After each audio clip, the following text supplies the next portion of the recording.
नमस्कार, मैं हूँ आपकी होस्ट और दोस्त रजनी। स्वागत करती हूँ आपका माय ऑर्गेनिक गार्डन में।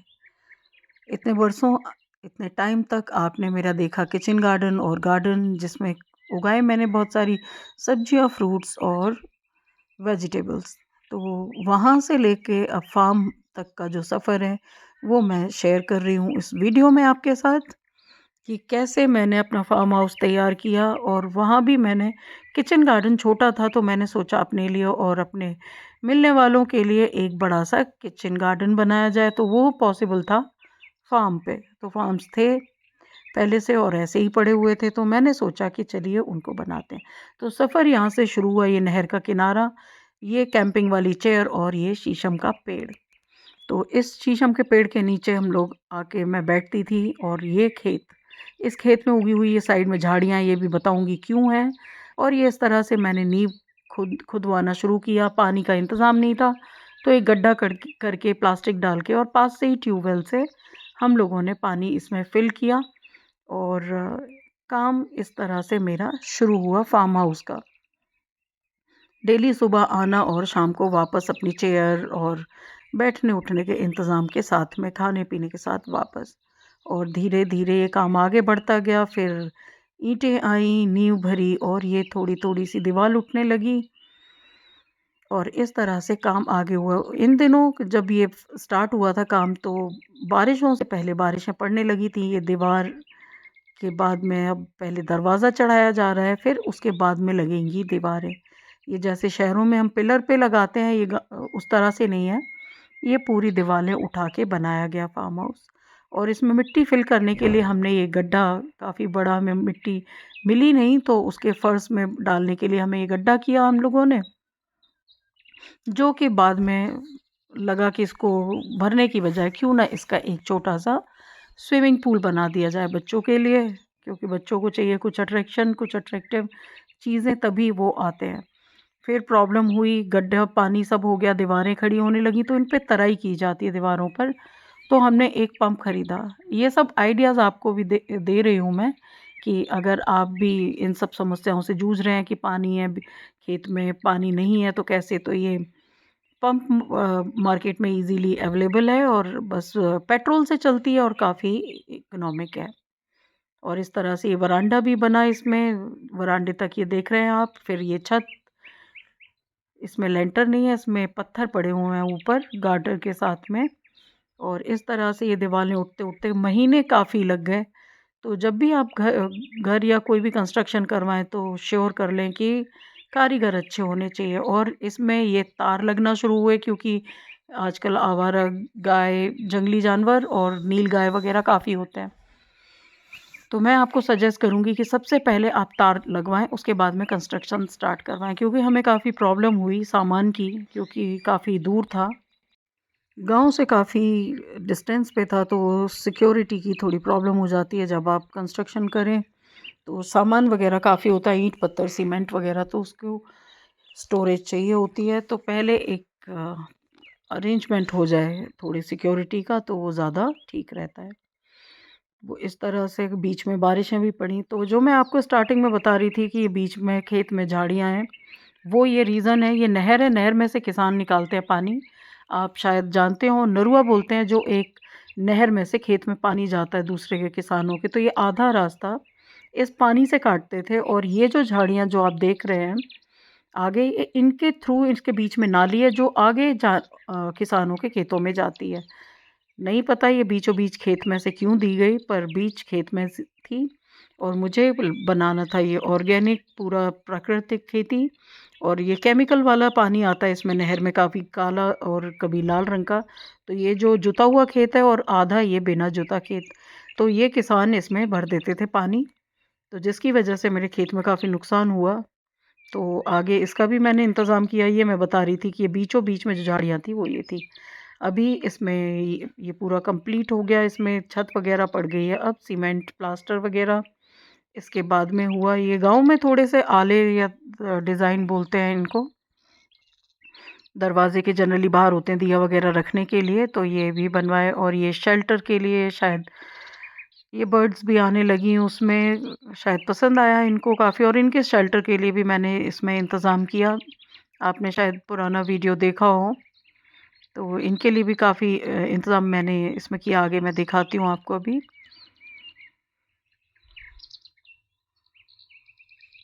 और ये अभी नीचे मैंने इसको कच्चा ही छोड़ा क्योंकि काफ़ी फ्लोर जो इसकी ऊंचाई थी काफ़ी थी, और ये मिट्टी है जो कि बैठ जाती है कुछ टाइम में। अगर आप टाइलिंग करते हैं इमीडिएटली तो वो चटकने का, या पत्थर लगवाते चटक सकती है। तो इसलिए उसको मैंने कच्चा ही छोड़ा और सोचा कि इसको मैं गोबर से लिपवाऊंगी, गाय के गोबर से। वैसे भी देखने में काफ़ी सुंदर लगता है। ये किचन बना इसमें, और इसके दोनों तरफ से सारे फार्म्स दिखते हैं। और ये वॉशरूम जो कि प्लास्टर अभी होना इसमें बाकी बाकी था। ये एक छोटा सा रूम है, स्टोर रूम कहें। और ये मैंने झाड़ियाँ जो आपने स्टार्टिंग में देखी थी, यहाँ ये पानी इस तरह से जा रहा है। तो मैंने ये पूरी झाड़ियाँ कटवाई, इसको साफ़ करवाया, और इसमें मैंने एक पाइप फिट करवा दी मोटी, जिससे कि पानी मेरे खेतों को बिना डिस्टर्ब करे, केमिकल फ्री मेरी मिट्टी रहे, और वहाँ पर जो दूर देख रहे हैं आप, खेतों से पानी दूसरे खेतों में चला जाए पाइप के थ्रू। तो ये सफाई मैंने की। अब इस सफाई के बाद में पूरा खेत एक जैसा लगने लगा था, क्योंकि पहले तो बीच में डिवाइड था, ट्रैक्टर जाने में भी मुश्किल होती थी क्योंकि तार लग चुके थे यहाँ पर। पहले तार नहीं थे तो ट्रैक्टर कहीं से भी चला जाता था। और इस तरह से पूरी सुबह आके और शाम को जाना लंच लेके साथ में।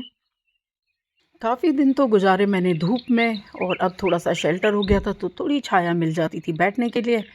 और इस तरह से पूरा दिन थकान और उसके साथ काम करवाया। और अब पानी पाइप डलने का जरूर मैंने बोला था, यानी कि नाली जो नहर से कनेक्ट करती है दूसरे किसानों के खेतों को, जो मेरे खेत के बीच में से जाती थी। तो पानी इसमें फिल करके पानी किसी ने डाला, और अब फिर ये जब तक खाली होगी तब तक ये ट्रैक्टर से मैंने मिट्टी हटवाई। इसकी बहुत ऊंची ऊंची किनारियाँ बनी हुई थी, कभी साफ़ हुई नहीं है बरसों से, क्योंकि अगर आपके खेत हैं ध्यान न दो तो बस यही हालत होती है। तो इस तरह से ये इसमें पाइप डलने की तैयारी हो रही है। जहाँ के इतने सारे स्नेक निकले तरह ताकि मैंने जीवन में कभी भी नहीं देखे थे। ये देख रहे हैं, ये दुमई बोलते हैं गाँव में। ये दुमई और कोबरा, बहुत सारे स्नेक मैं क्योंकि बरसों से ये देखती आई हूँ तो इसलिए मुझे डर नहीं लगा। पर जब वीडियो मैंने अपने फ्रेंड्स को दिखाया तो उन्होंने कहा तुमको डर नहीं लगा? मैंने कहा नहीं, बिल्कुल नहीं। ये इनकी जगह पर एक्चुअली ये कहाँ जाएंगे, हम आ गए इनकी जगह पर। तो फिर लेवलिंग का काम स्टार्ट किया। उसके बाद में पाइप डलवाने के साथ साथ में बहुत सारे काम एक साथ चल रहे थे, तो उनको देखना। तो मैं बता रही थी आपको कि अगर आप तैयारी करते हैं तो सबसे पहले आप आउटर लाइन को कंप्लीट करें, यानी कि तारबंदी जिसे बोलते हैं। तारबंदी और लिंक इन जो आती है वो बहुत ज़्यादा बढ़िया होती है, उसमें से कोई भी अंदर नहीं घुस सकता। तो इस तरह के तार लगाना थोड़ा सा और ठीक नहीं है। और ये जो मटकियाँ देख रहे हैं, मैंने एक किसी वीडियो में जब ये बन रहा था दिखाया था, ये मैंने चिड़ियाओं के लिए लगाए चारों तरफ, जिससे कि चिड़ियाँ आएँ। और ये है हमारा बोल्ट, ये पूरा दिन बस धमा चौकड़ी करता है, गर्मी लगती है, बड़े बाल हैं इसके, तो इसने भी काफ़ी इन्जॉय किया यहाँ पर। और मुझे कंपनी दी, मैं अकेली थी यहाँ, तो इसके साथ साथ में फिर ये काम बच गया। अब ये की तैयारी हो रही है यहाँ पर। और ये नीचे अंदर पूरा प्लास्टर लगभग हो चुका है। और ये शेल्टर लेने के लिए सिर्फ चिड़िया ही नहीं, मेरे फार्म हाउस पे ये डॉगीज़ भी आते हैं। आराम से पूरी दोपहर सोता था और मेरे साथ जब मैं खाना खा चुकी होती थी तब मैं बाइट करने आता था। ये एक बाइट लेता था मुझसे। तो और ये अब आप देख रहे हैं वही नरुआ है, यानी कि नाली, जिसमें से कि केमिकल वाला पानी मेरी ऑर्गेनिक फार्मिंग को ख़राब करता हुआ निकलने की तैयारी में होता था। अब पाइप लगने की तैयारी हो रही है। वहाँ पर ये गेट लग चुका है, और ये गेट थोड़ा लाइन से अंदर लगाया रास्ते से, ताकि ट्रैक्टर वगैरह आराम से मुड़ सके। और ये गेट लग गया। ये अब पानी यानी कि समरसेबल की तैयारी हो रही है यहाँ पर। ये सब कुछ बन चुका था, उसके बाद समरसेबल हमारे पास ये जो अब इसमें मैंने सरसों डाली थी। ये सरसों मैंने डाली थी 31 सितंबर को, जो कि हफ्ते भर बाद इतनी बड़ी बड़ी दिखने लगी थी। फार्म हाउस का काम भी चल रहा था और खेती का भी। और यहाँ पर मैंने सब्जियों की भी तैयारी शुरू की घर परिवार के लिए। क्यारियाँ बहुत बड़ी बन गई इस बार, मुझसे ये गलती हो गई, और सब्जियाँ काफ़ी वेस्ट हुई मेरी, मुझे अंदाज़ा नहीं था। और ये सरसों लगभग 15 दिन बाद थोड़ी बाहर दिखने लगी थी और बारिश भी पड़ गई थी, तो थोड़ी थोड़ी ये गीली नज़र आ रही है मिट्टी। एक साइड में फुहारें जैसी पड़ी थी, तो कोई नुकसान नहीं था, क्योंकि सरसों में बस एक पानी लगता है, एक बार पानी लगाया जाता है जब 15-20 दिन के बाद में, और उसी से सरसों हो जाती है। और ये इस तरह से सरसों बढ़ती गई मेरी। अभी जब मैं आज वीडियो बना रही हूँ फरवरी में, तो कल ही मेरी सरसों निकल भी गई है थ्रेशर से। और ये सारे मैंने कलेक्ट करके वीडियोस आपके लिए बनाए। इसमें प्लास्टर हुआ, उसके बाद में मैंने इसमें टाइल्स नहीं लगवाए बाथरूम में और किचन में, वो थोड़े दिनों के बाद में या नेक्स्ट ईयर लगाने के इरादे, क्योंकि काफ़ी टाइम मेरा खेती की बजाय मुझे बाग लगाना था एक्चुअली। आप बाग लगते हुए भी देखेंगे जुलाई अगस्त में। फिर मैंने इसमें आलू की तैयारी की। ये आलू में मैंने बीजामृत का छिड़काव हो रहा है, जिससे कि आलू कोई रोग ना आए। पूरा ऑर्गेनिक नहीं, नेचुरली मैं इसको करती हूँ। और कोई भी केमिकल इसमें मैंने यूज़ नहीं किया अपनी खेती में, क्योंकि घर परिवार के लिए मुझे चाहिए था। बाज़ार से तो हम जहर खाते हैं। ये गोबर मंगवा के मैंने इसको भी अपने फार्म पर ही तैयार की, जो कि खाद है। ये पुआल मुझे ख़रीदनी पड़ी, और क्योंकि ये काफ़ी काम में आती है, नेचुरल फार्मिंग में ज़रूरी होती है मल्चिंग के लिए। और ये अब इसमें पड़ रहे हैं आलू मैंने इस 27 अक्टूबर को लगाया था। ये 27 अक्टूबर का है। और ये पानी का इंतज़ाम, अभी बहुत सारी चीज़ें, क्योंकि पहला साल था तो समझ में नहीं आ रही थी, और मैंने कभी खेती की भी नहीं और न पास से देखी थी, तो बस ट्रायल था ये मेरा पहले साल का। तो बाग लगाने में मुझे डिले हो गया। ये जीवामृत का ड्रम वगैरह में रखने का कोई इंतज़ाम नहीं हुआ था, तो हाथ से ही बहुत मेहनत से मैंने अपनी नेचुरल फार्मिंग की इस तरह से स्टार्टिंग की। और बड़ी मेहनत से पानी के साथ हाथ में एक एक ये बाल्टी भर भर के मैंने पूरा 2-3 घंटे तक, जब तक पानी लगा, ये मैंने बहाया थोड़ा थोड़ा। तो अगले साल से सारी चीज़ें शायद लाइन में आ जाएँ। सब्जियाँ जो लगी थी, मूलियाँ निकल आईं कुछ दिनों के बाद में। सबसे पहले जो निकला वो मूली थी। और ये आलू की किनारियाँ हैं इस तरह से, आप शायद ना जानते हो, शहरों में ये इस तरह से मेड़ जैसी बना के आलू लगाए जाते हैं। और ये मैंने गोबर से लिपवाया, जो कि मेरा ड्रीम था कि मुझे गोबर से लिपवाना है, क्योंकि शहरों में टाइल्स जो लगाते हैं वो आजकल घुटने में दर्द का कारण बनी हुई है ज़्यादातर लेडीज़ को, क्योंकि लेडीज़ ही घर में रहती है ज़्यादातर, तो घुटने में प्रॉब्लम होती है। या जो भी घर में ज़्यादा रहता है, इन टाइल्स के साथ पे चलता है, उसको घुटने की प्रॉब्लम होती ही है। तो ये गांव है तो गोबर है, और गोबर है तो फिर उसको लिपवाना भी था। ये सरसों मेरी देख रहे हैं आप, धीरे धीरे बढ़ती हुई, बड़ी खूबसूरत लगती थी जब भी मैं जाती थी अपने फार्म हाउस पे। ऑलमोस्ट डेली गई हूँ मैं। और ये खरपतवार भी निकलना था, ये धनिया सारा छुपा हुआ था इसके नीचे, जो मैंने सब्जियां निकाली थी, लगाई थी। और ये मेरा जो घन जीवामृत मैंने बनवाया था, गोबर की खाद जो बनवाई थी, उसको एक बार बीच में कटवाना पड़ता है, मतलब मिक्स करवाना पड़ता है, वो भी प्रोसेस साथ में। आप सोचिए, मैंने इतने सारे टास्क अकेले ही सारे मैनेज किए, और बहुत भाग दौड़ हुई। और साथ में मेरी प्रॉब्लम थी, मुझे नी पेन था, तो कैसे कैसे मैंने मैनेज किया। पर वो कहते हैं ना, मन में इच्छा हो तो सब कुछ हो जाता है, चला नहीं जाता था मुझसे। और बड़ी प्रॉब्लम के साथ में मैंने ये सब स्टार्ट किया। एक बार तो जब दर्द ज़्यादा होता था तो सोचती थी ये मैं क्या कर बैठी, चला तो जाता नहीं। पर खैर, ये स्विमिंग पूल जो मैंने आपको स्टार्टिंग में बताया था, गड्ढा बनवाया था फ़र्श के लिए, मिट्टी के लिए, वो स्विमिंग पूल की तैयारियां शुरू हो गई। और ये देखिए फार्म हाउस, मेरा घर। जब भी यहाँ पर गांव में जाके, गांव से दूर है, नहर के किनारे, गांव के शोर शराबे से दूर है। गांव में एक्चुअली बहुत गंदगी है आजकल, हर जगह प्लास्टिक पॉलीथीन, देख के मन बड़ा ख़राब होता है कि गांव में भी आजकल सफाई नहीं है। जैसे हमारे शहरों में गली कूचे होते हैं छोटे छोटे, जहाँ पॉलीथीन्स गंदगी है, बस वैसे ही। और ये सब्जियाँ मेरी उगाई हैं, चारों तरफ हरियाली जो आप देख रहे हैं, मेथी, पालक, धनिया, बथुआ, सरसों, चौलाई, बैंगन, टमाटर, मूली, गाजर, और क्या रह गया, बैंगन, टमाटर बोल दिए शायद मैंने, गोभी, यस, गोभी, मटर और चना। और क्या रह गया, और मुझे फ़िलहाल याद नहीं। पालक मेरे पास 2 तरह का था। तो ये इतनी बड़ी बड़ी क्यारियाँ फाइनली ये वेस्ट ही हुई, क्योंकि हम घर में पूरे गांव में जो भी मिलने वाले थे सब आके ले जाते थे। फिर भी ये इतनी ज़्यादा हो गई कि हमसे खाई नहीं गई। तो और मेरा खेत भी गिरा रहा, इसकी जगह मैं सोच रही थी कुछ फसल हो जाती तो काम में आती।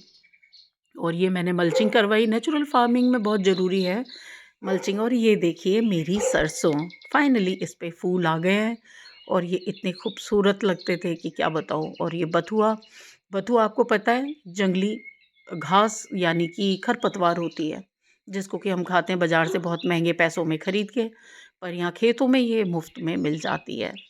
तो पूरा गाँव यहाँ से क्योंकि ऑर्गेनिक था इतना खुश होके बथुआ बीन-बीन के ले जाता था और मेरे लिए भी दे के जाते थे। कई बार मैंने खुद निकाला, खुद निकालने में बहुत मज़ा आता है।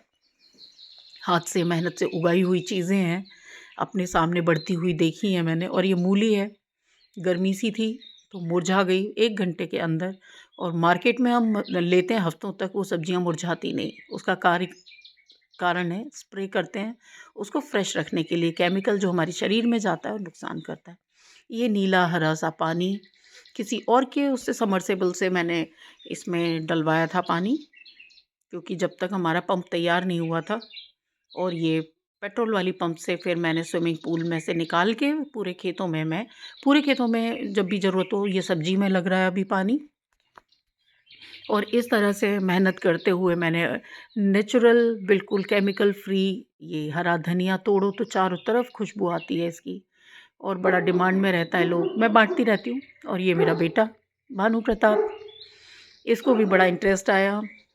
मैं सोचती थी कि बच्चों को कैसे इंटरेस्ट मतलब आए कि ये थोड़ा-सा अपनी पढ़ाई लिखाई से टाइम निकाल के जब भी मेरे पास आएँ।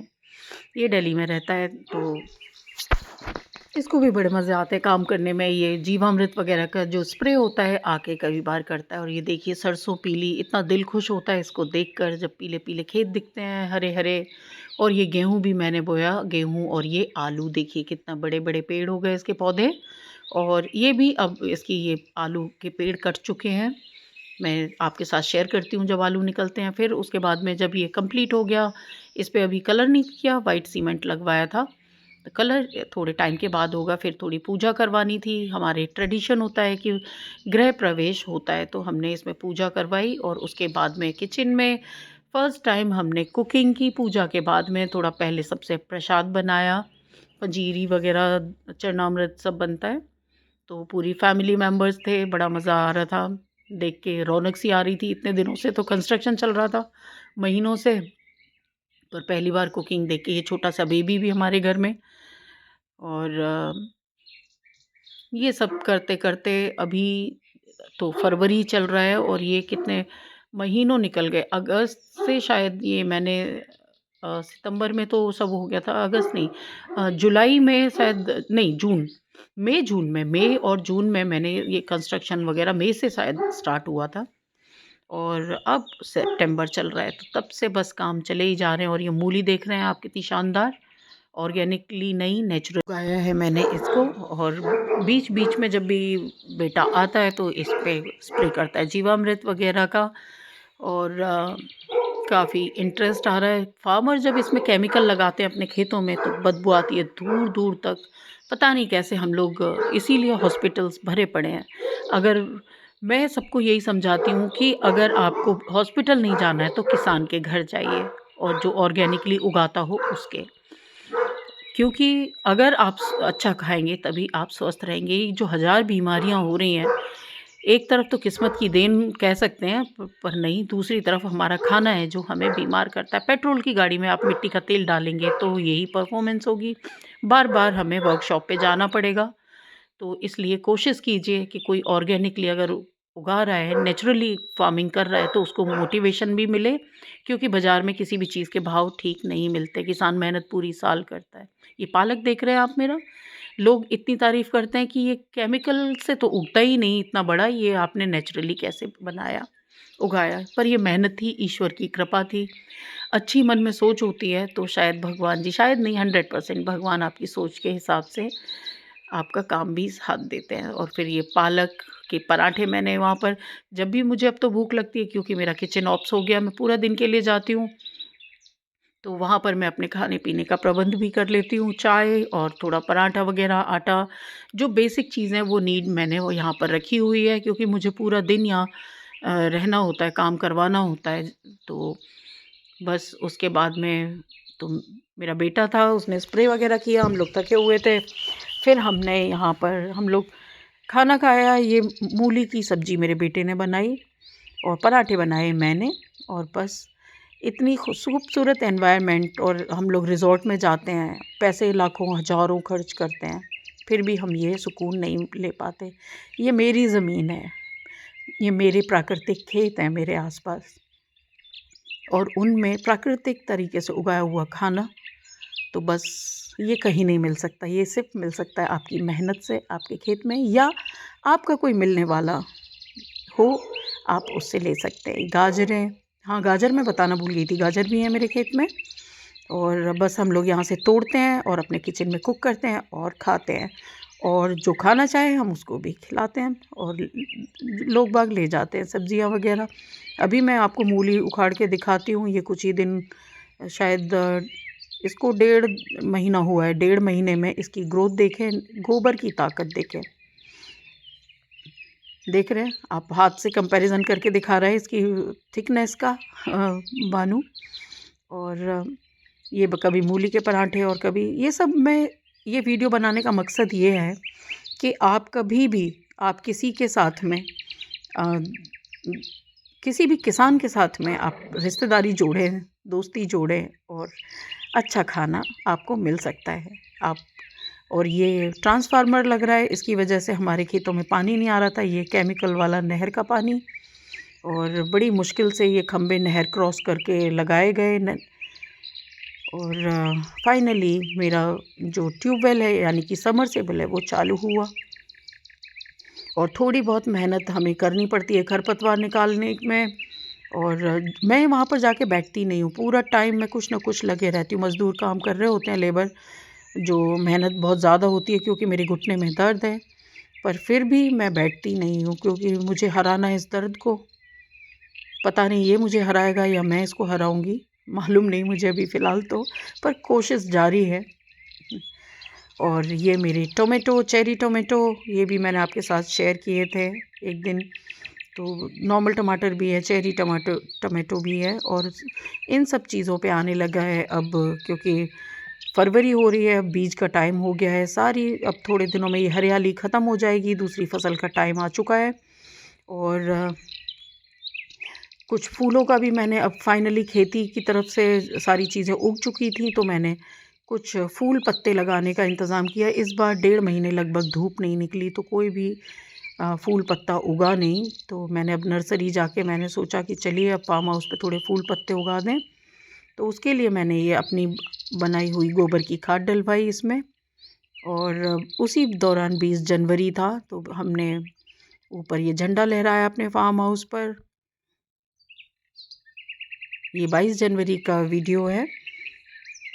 वीडियो बहुत लंबा हो गया, पर सारी चीज़ें मुझे दिखाने की मैं बहुत, क्योंकि मेहनत बहुत की तो एक्साइटमेंट भी बहुत ज़्यादा हो रहा था।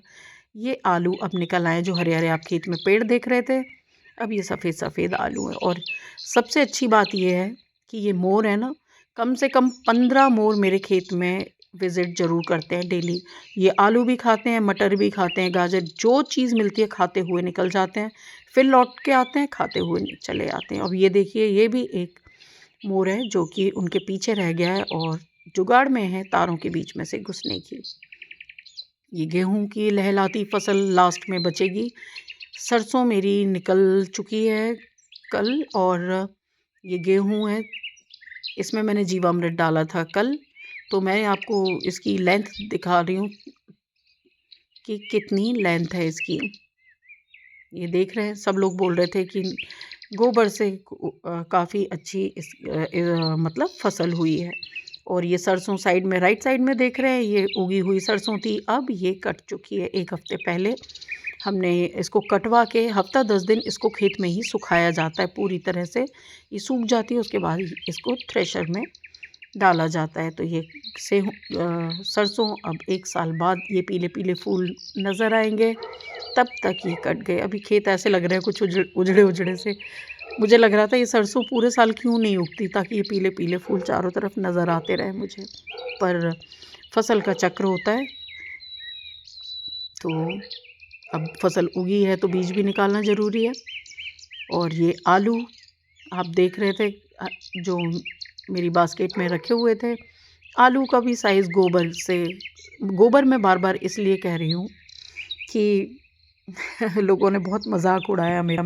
कहते थे कि गोबर से अगर उगने लगी चीज़ें तो हम भी उगा लेते, इतने हज़ारों लाखों रुपए क्यों खर्च करते हैं केमिकल में। खैर, एनीवेज़ हफ्ते भर पहले ये सरसों इकट्ठी की गई, वो जो काट के मैंने दिखाया था डाली हुई थी, एक जगह इकट्ठी की गई और अब थ्रेशर में डाला जा रहा है। ये 2 लोग ऊपर खड़े हुए हैं और इसको दबा के अंदर इसको प्रेस किया जा रहा है, आगे बढ़ाया जा रहा है और यहाँ से ये सरसों इसमें निकल रही है।